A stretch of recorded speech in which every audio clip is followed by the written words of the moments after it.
Muito bem, meu amigo, meu irmão, eu quero compartilhar com você um texto da Palavra de Deus que se encontra exatamente no livro do Salmo de número 27 e o versículo de número 1 em diante, que diz: O Senhor é a minha luz e a minha salvação, a quem temerei? O Senhor é a força da minha vida, de quem me recearei? Quando os malvados meus adversários e meus inimigos investiram contra mim, para comerem as minhas carnes, tropeçaram e caíram. Ainda que um exército me cercasse, o meu coração não temeria. Ainda que a guerra se levantasse contra mim, nele confiaria. Uma coisa pedi ao Senhor e a buscarei, que possa morar na casa do Senhor todos os dias da minha vida, para contemplar a formosura do Senhor e aprender no seu templo. Porque no dia da adversidade me esconderá no seu pavilhão, no oculto do seu tabernáculo me esconderá, por-me-á sobre uma rocha. Também a minha cabeça será exaltada sobre os meus inimigos que estão ao redor de mim, pelo que oferecerei sacrifícios de júbilo no seu tabernáculo. Cantarei, sim, cantarei louvores ao Senhor. Ouve, Senhor, a minha voz, quando clamo. Tem também piedade de mim e responde-me. Quando tu disseste, buscai o meu rosto, o meu coração te disse a ti, o teu rosto, Senhor, buscarei. Não escondas de mim a tua face, não rejeites ao teu servo com ira. Tu foste a minha ajuda, não me deixes, nem me desampares, ó Deus da minha salvação. Porque quando o meu pai e a minha mãe me desampararem, o Senhor me recolherá. Ensina-me, Senhor, o teu caminho e guia-me pela vereda direita, por causa dos que me andam espiando. Não me entregues à vontade dos meus adversários, pois se levantaram falsas testemunhas contra mim e os que respiraram crueldade.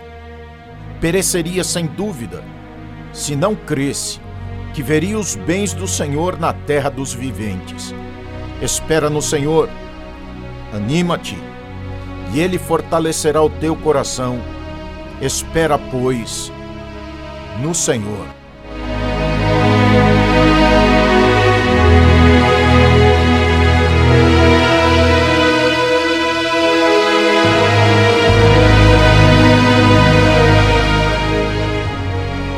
Muito bem, meus amigos, meus irmãos, queridos, muitas vezes a gente entra em situações que a gente não entende bem o processo. E essa é uma grande realidade.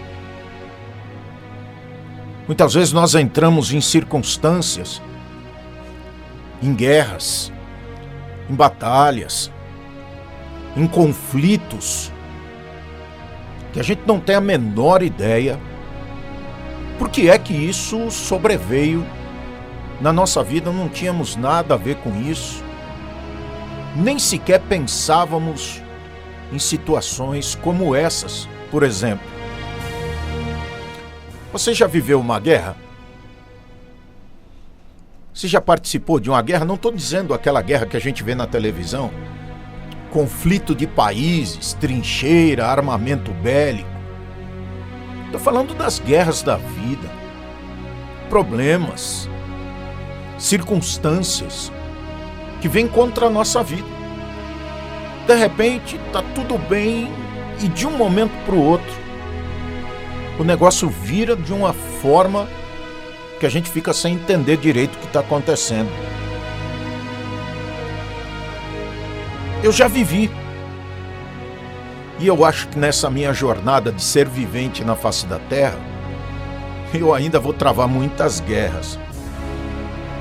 Não essas guerras que eu acabei de dizer, não aquelas que comumente, se é que podemos classificar uma guerra como algo comum, a gente lê nos jornais, vê na televisão com tanques, mísseis, né, metralhadoras, bombas, né, gente despedaçada, né, tudo destruído, cidades devastadas, pessoas morrendo até inutilmente.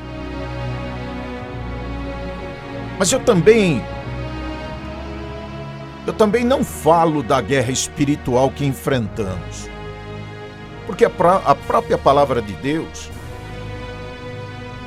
ela nos diz que não lutamos contra pessoas, contra a carne e o sangue, mas contra as forças, né, as forças do mal, desse mundo tenebroso. Efésios 6, versículo 12, não temos que lutar contra a carne e o sangue, mas sim contra os principados e potestades. E essa é uma realidade, mas eu me refiro exatamente a uma guerra que existe dentro da nossa casa. Quem não enfrentou uma guerra dentro de casa? Quem não teve problemas dentro de casa? Por quê, pastor? Porque as opiniões e palavras podem causar ferimentos, podem causar dores, feridas incuráveis. É um conflito de escolhas, não é, que são feitas pelos amados, pelos queridos com quem convivemos, com pessoas que nós amamos, com pessoas que nós estamos habituados a conviver, seja com o pai, com uma mãe, com um irmão, não é? Sejam com pessoas que a gente está habituado a ter convivência diária. A gente conhece bem, sabe o que gosta, sabe o que não gosta, conhece o gênio, conhece o jeito de ser, né?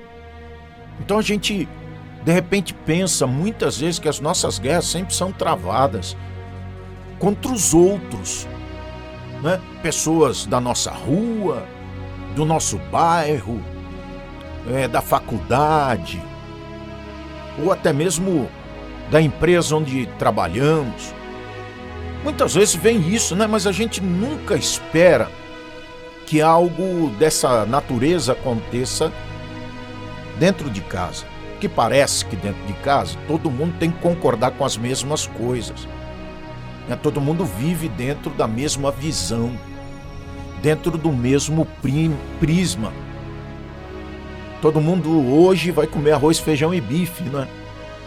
E amanhã todo mundo vai comer macarronada ou feijoada e assim por diante. Então parece que é tudo igual. E com o passar do tempo, a gente vai vendo que as coisas não acontecem exatamente como a gente pensa que deveria ser. Não é.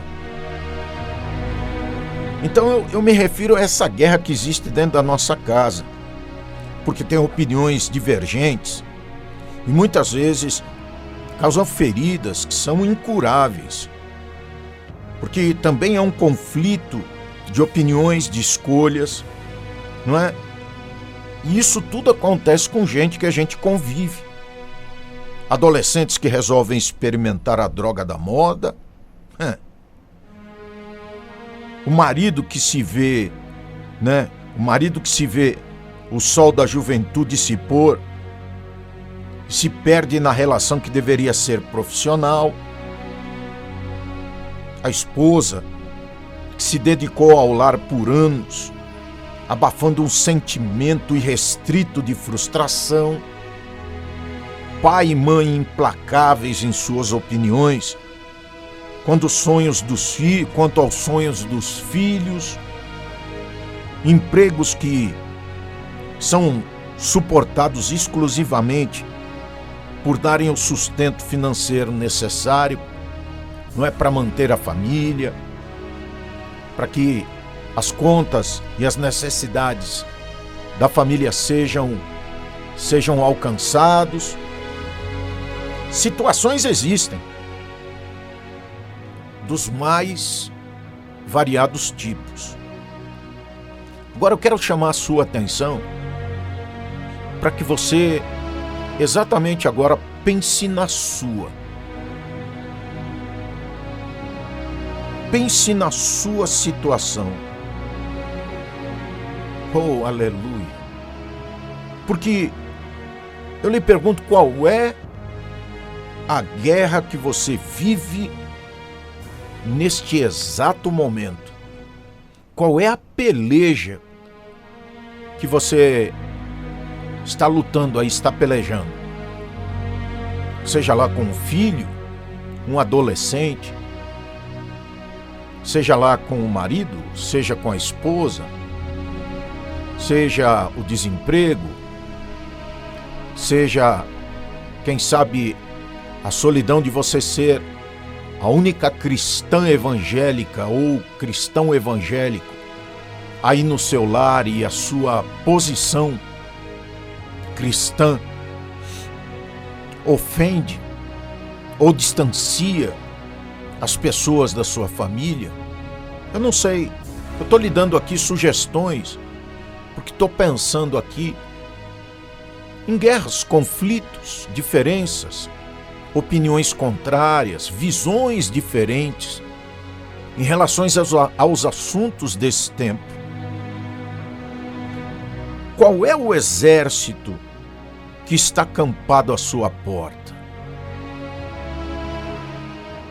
Aleluia! O sentimento parece ser tão opressor e dilacerante que resta apenas respirar, não tem o que fazer. E quando eu me refiro a não ter o que fazer, muitas vezes a gente mexe, que tenta explicar, que tenta mostrar, que tenta direcionar. E quanto mais a gente insiste em abrir a mente, abrir os olhos, esclarecer o que está acontecendo para as pessoas da nossa casa que estão ao redor, pior. Tem hora que a gente não sabe mais no que mexer, como falar, como chegar até a pessoa, como tocar no assunto de novo. E muitas vezes tentar até pedir desculpa. Porque tem coisas que a gente fala que chocam. Pode ser a maior verdade bíblica. Por exemplo, pode ser a maior verdade bíblica. De repente, aquela palavra que foi falada impactou, sob o ponto de vista negativo, aquela pessoa da nossa casa, que causou divisão, causou conflito, magoou, abateu, entristeceu. E aí, de repente, a gente vai lá, olha, sabe o que é, fulano? Então, sobre aquele assunto, e de repente a outra parte diz assim, não, não quero mais falar sobre isso. Deixa como tá, não fala mais sobre esse negócio, deixa quieto. E aí a gente vê que esse deixa quieto, não quero tocar no assunto, trouxe um distanciamento, trouxe uma divisão tão grande, e que por mais que nós estejamos certos, o outro lado, a outra parte, vai ter dificuldade em assimilar aquilo que a gente está falando, ou está fazendo, ou está propondo. Isso acontece em qualquer família. Deveria acontecer? Não deveria. Não era bom que acontecesse. Mas acontece que a gente trava esse tipo de guerra E o que não deveria ser comum, é muito comum, é que ninguém vai chegar em você e vai dizer isso para você, mas eu estou dizendo para você agora que isto é normal, que a gente trava essas guerras. Mas qual é a guerra que você está travando nesse momento? Qual é o exército que está à sua volta agora, te cercando? Porque esse sentimento que a gente fica com ele é um sentimento que parece ser tão opressor e dilacerante que a gente, olha, é melhor deixar assim. Vou falar mais nada não. Aleluia. Davi escreveu esse texto, Salmo 27, versículo de número 1 até o versículo 14,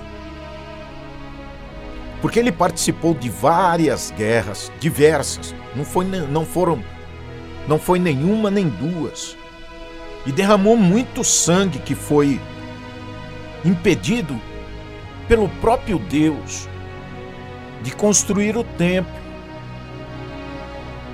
Nós temos um exemplo dentro da palavra de Deus. Poderia falar de outros homens de Deus que travaram guerras dentro da sua casa. Aleluia. Mas eu me refiro a Davi porque ela se enquadra perfeitamente dentro da proposta da palavra de Deus para o seu coração neste dia. Aleluia. Porque Davi, mesmo tendo o desejo de realizar, de construir o templo, Deus não permitiu. Por uma razão muito simples: havia sangue nas suas mãos. Ou seja, Davi, espiritualmente falando, embora fosse o segundo coração de Deus, não estava apto, sob o ponto de vista espiritual, para construir o templo. Aleluia.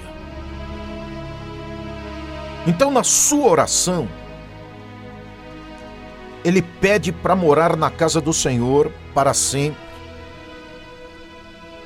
E diz que buscará a presença divina continuamente. Esse é o segredo a respeito da guerra. E não são guerras intermináveis. São guerras que persistem. Que a gente pensa, não, essa guerra está vencida. Não, daqui a pouco vem outra. Aliás, eu costumo até pensar e até dizer que depois de um gigante vem outro, porque Davi, na sua essência, desde a sua meninice, trabalhava para o pai. Então, quando ele vai à guerra levar o suprimento para os seus irmãos, Saul está lá 30 dias enfrentando os filisteus. E dentro desse contexto, Davi ouve a zombaria dos filisteus em relação ao exército de Saul. Então Davi vai até Saul e diz: olha, o teu servo vai contra este filisteu incircunciso. É claro que Saul tomou um espanto, ficou espantado. Como é que um menino de 13, 14 anos de idade, 15 anos de idade, vai para a guerra contra um gigante daquele? Olha o que Davi disse: olha, eu já matei um leão, já matei um urso e vou matar esse incircunciso filisteu. Olha, o primeiro gigante era um leão. Eu não sei você, já foi no zoológico? Você já viu o tamanho daquele animal? Já viu o tamanho de um leão? A força de um leão? Aliás, a Bíblia fala muito em leão, né? Por que será? Pois é, ele matou um leão. E depois ele diz: o teu servo matou um urso. Você já colocou um urso de pé? Eu já vi um urso de pé.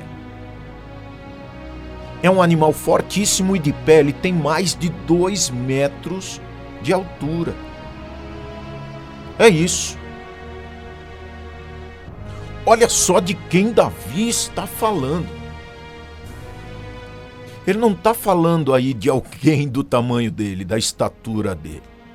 Ele está falando de alguém que era muito, mas muito mais forte, que era muito mais poderoso do que ele. E ele está dizendo: se eu matei um urso, matei um leão, vou matar esse incircunciso filisteu Golias. Só gigante na vida de Davi, mas é contra. Não é a favor, não é para ajudar, é contra. Então daí é onde eu penso, raciocinei, essa frase é minha, de minha autoria mesmo. Depois de um gigante, vem outro gigante. Porque nada na nossa vida, ela é fácil. Depois de um problema vencido, o que vem? Outro problema tão grande, tão difícil, tão espinhoso, tão doloroso quanto aquele que a gente já venceu. Ah, Xamancanai Asté. E como vencer isso? Aliás, a pergunta não é nem essa. Deixa eu me colocar melhor. Não é como vencer, é como suportar isso. É como ter forças para aguentar. Acabou uma guerra.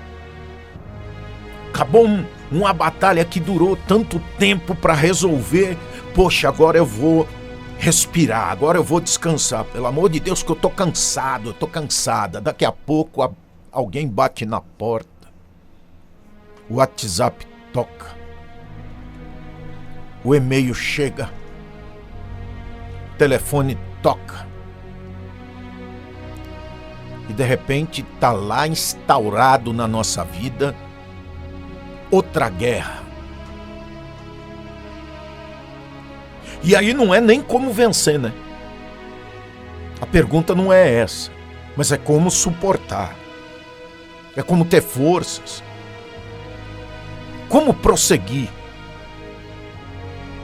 Aí começam os questionamentos. Mas Senhor, eu sou fiel. Senhor, eu não falto nos cultos. Senhor, eu contribuo para a sua obra, sou dizimista, ofertante, sou correto, sou correta. Porque isso me sobreveio. Aleluia. Cada um de nós, se você não fez essa pergunta ainda a Deus, eu já fiz.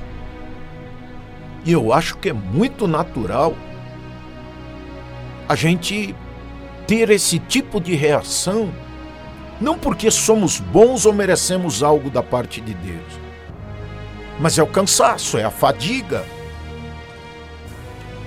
é a incapacidade, a impotência, que muitas vezes toma conta da nossa vida. Parece tudo muito catastrófico, não é? Não, eu não estou pintando um quadro negro aqui para você. Mas é a nossa vida. Foi a de Davi, por exemplo. Foi a de Abraão. Foi a de Isaac. Foi a de José. José do Egito. Quantas... E este José enfrentou uma guerra familiar terrível. Eu creio que você conheça a história. Enfrentou uma guerra, uma oposição, uma rejeição familiar dolorosa na sua vida. Como lutar contra aquilo?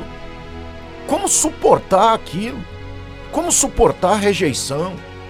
Como suportar a opinião contrária de tanta gente dentro da família? São irmãos.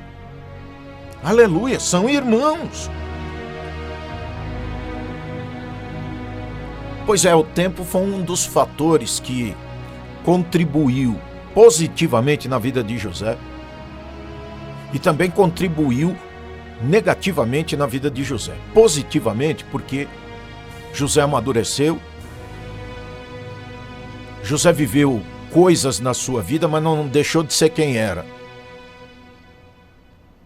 E a partir desse sofrimento de José e o seu posicionamento, foi através deste posicionamento que ele foi levado até onde ele chegou, governador do Egito. E a parte contrária desse tempo, foi a saudade, foi a dificuldade de estar distante da família, dos irmãos, daqueles que odiaram a José. Mas Deus é tão bom, meus irmãos. Meu amigo, Deus é tão bom que Deus nos concede uma segunda oportunidade. Aleluia. De uma batalha, de uma guerra praticamente perdida. Porque penso eu, lendo o texto, a história de José, por exemplo, foi dado como morto, os irmãos tramaram tudo aquilo, a túnica, o sangue, acabou. Nos livramos de José, daquele ranheta, daquele moleque chato. Parece que o problema estava resolvido, né? Pois é, não estava. E essa guerra entre os irmãos, tanto da parte dos irmãos para com José e de José para com os irmãos, estava longe de terminar.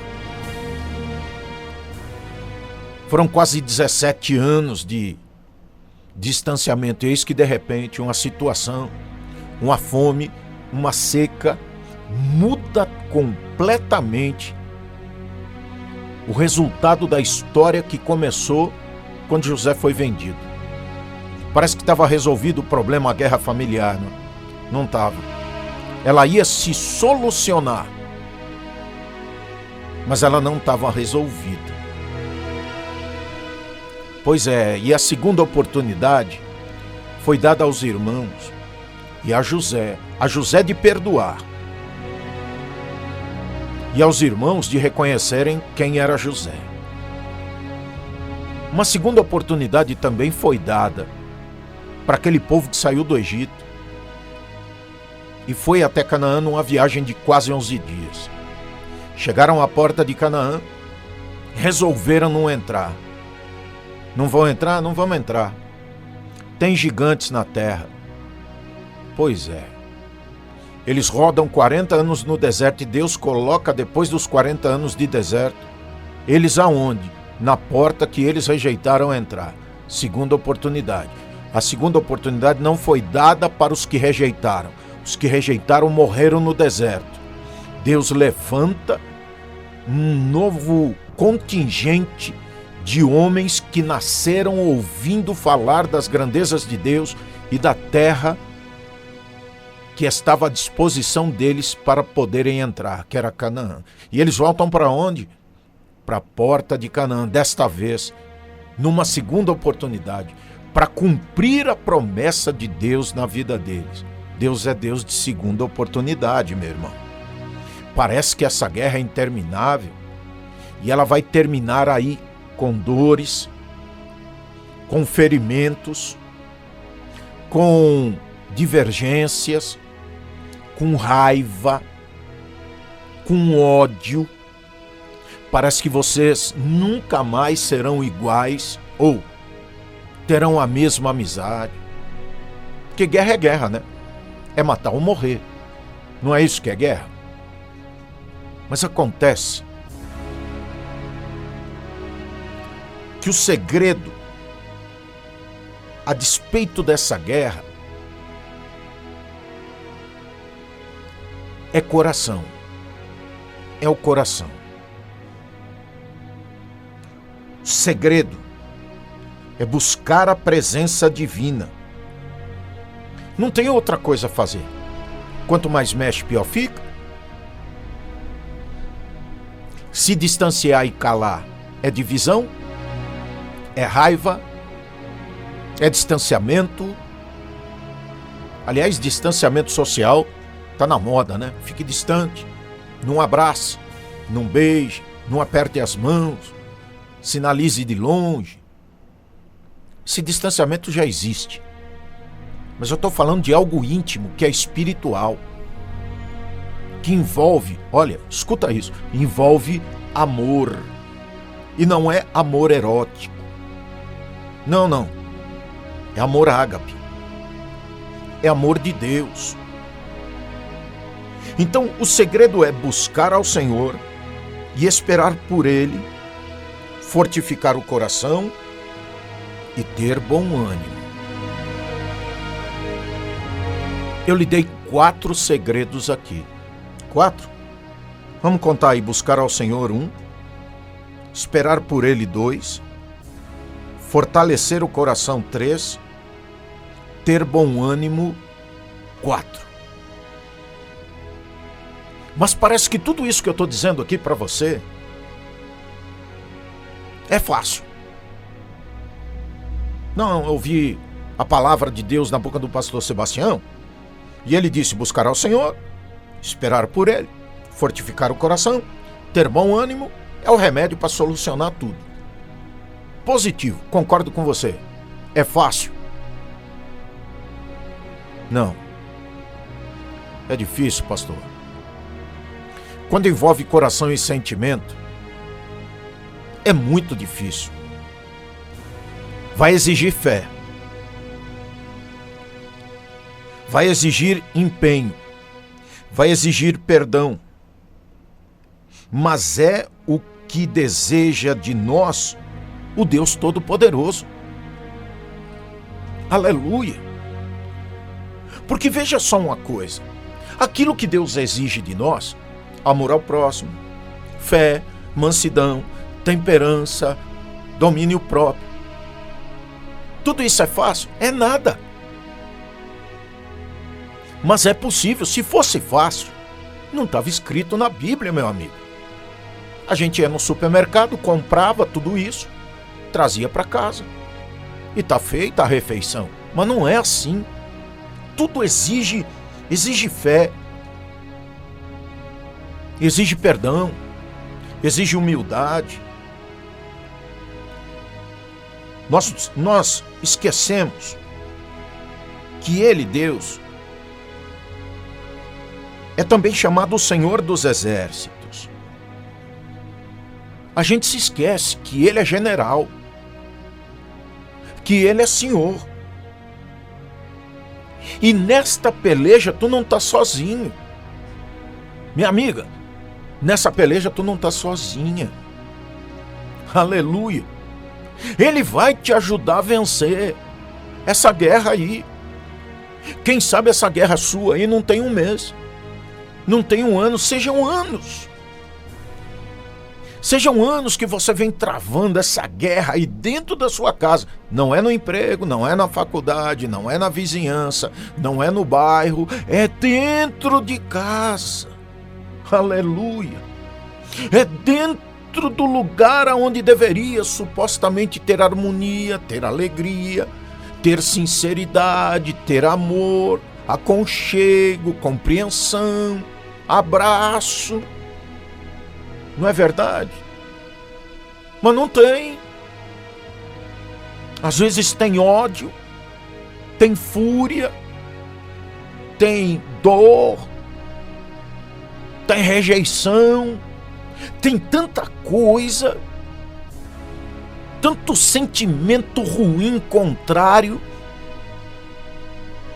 que a nossa vontade, a sua vontade é dizer assim: vou arrumar um canto para mim, vou me embora desse lugar. Pois é, mas não é assim não. O nosso Deus é general de guerra. Aleluia. Ele é chamado, conhecido como Senhor dos Exércitos. Ele vencerá. Ele vai abençoar a sua casa e a sua família de uma maneira tão extraordinária. Porque Ele é o Deus da família. E se não fosse Deus aí na sua casa, na sua família, teria sido muito, Mas olha, pensa, mas muito pior do que é hoje. Aleluia, tinha tudo para ser uma catástrofe. O Senhor dos Exércitos é quem luta por nós. O Senhor dos Exércitos é quem vai lutar a sua guerra aí na sua casa, com seu marido, com a sua esposa, com seus filhos, com a sua parentela ao derredor. Porque muitas vezes a gente imagina que a nossa guerra é só dentro da nossa casa, né? E às vezes é com o sogro, é com a sogra, não é? De uma parte e da outra, com os pais dela, com os pais dele. Não consegue conviver em paz quando tem um evento familiar e vou ter que olhar para a cara do seu pai, da sua mãe, vou ter que aguentar o seu pai, a sua mãe, não vou chegar nem perto. E aí sabe o que acontece? Aquele evento que tinha tudo para ser uma bênção traz problema para dentro da sua casa. Traz guerra para dentro da sua família. Por quê? Porque você foi. E é claro, não aguentou ficar calado ou calada.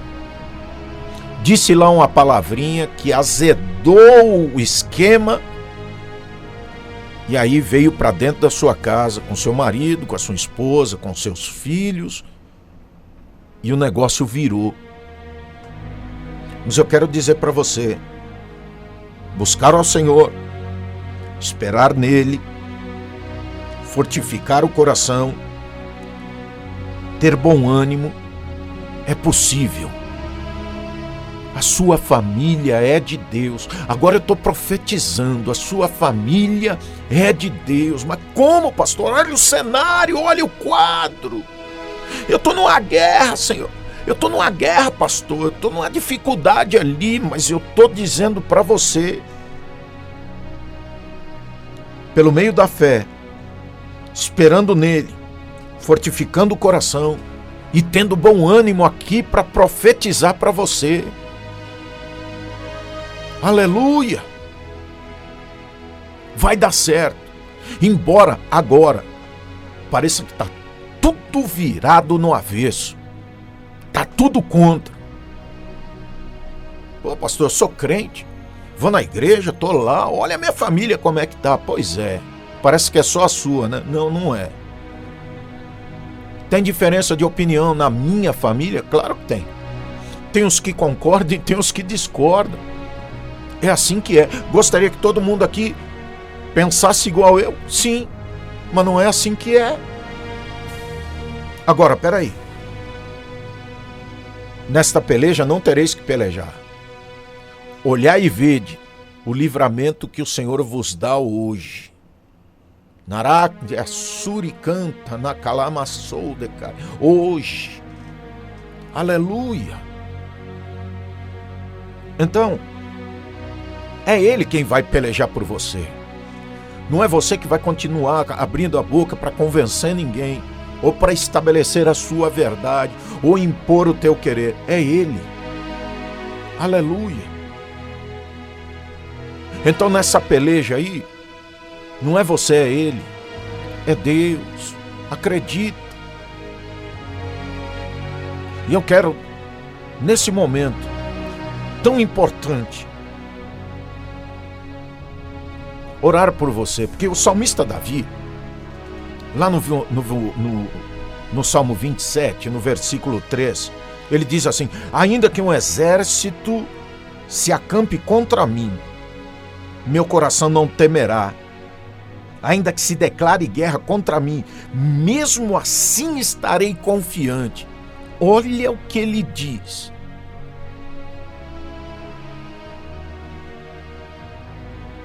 Buscar ao Senhor, esperar por Ele, fortificar o coração e ter bom ânimo. Eu oro por você e pela tua casa agora. Senhor Deus dos exércitos, em o nome de Jesus, eu sei, Pai, eu sei porque confio, Eu sei, Pai, porque a Tua palavra me garante. Eu sei, Senhor, porque o Teu Espírito nos consola. E é por isso que neste momento, Senhor, eu quero apresentar a causa desse amigo, dessa amiga, desse irmão, dessa irmã. Senhor, a causa que não é externa, mas é interna. É de dentro da nossa vida, da nossa casa, Senhor, do lugar para onde voltamos todos os dias, depois de um dia árduo, difícil de trabalho, e aonde até Jesus teve dificuldades, porque ele diz: o inimigo do próprio homem está dentro da sua casa. Então, Pai, nesta hora eu clamo ao Senhor por estas vidas, por estes amigos, por estes irmãos, meu Deus, que travam este tipo de guerra cotidiana, quem sabe há anos, quem sabe, Senhor, há tanto tempo, sofrendo, gemendo com dificuldade na sua vida, por causa, Deus, das batalhas, das guerras, diferenças e rejeições dentro da sua própria casa. Pai, no nome de Jesus, que a partir de agora, Deus, Tu possa consolar, fortalecer, ó Deus, revestir, ó Deus, e ajudar, estendendo as Tuas mãos, ó Deus, e também lutando a guerra desse querido, desta querida, ó Deus, dentro do seu lar, da sua casa, do seu meio de convivência, com a sua parentela, ó Deus. Quem sabe seja ele contra a parentela e toda a parentela contra ele, eu não sei, mas o Senhor sabe, conhece a dificuldade de cada um. Por isso, eu oro nesta hora, Deus, e entrego diante de Ti cada causa, crendo, ó Deus, que Tu és Senhor para estender as Tuas mãos, ó Deus, e mudar o cenário, mudar o quadro e estabelecer um novo tempo para esse querido, para essa querida, dentro da sua família, dentro da sua casa, em nome de Jesus. Amém. Graças a Deus.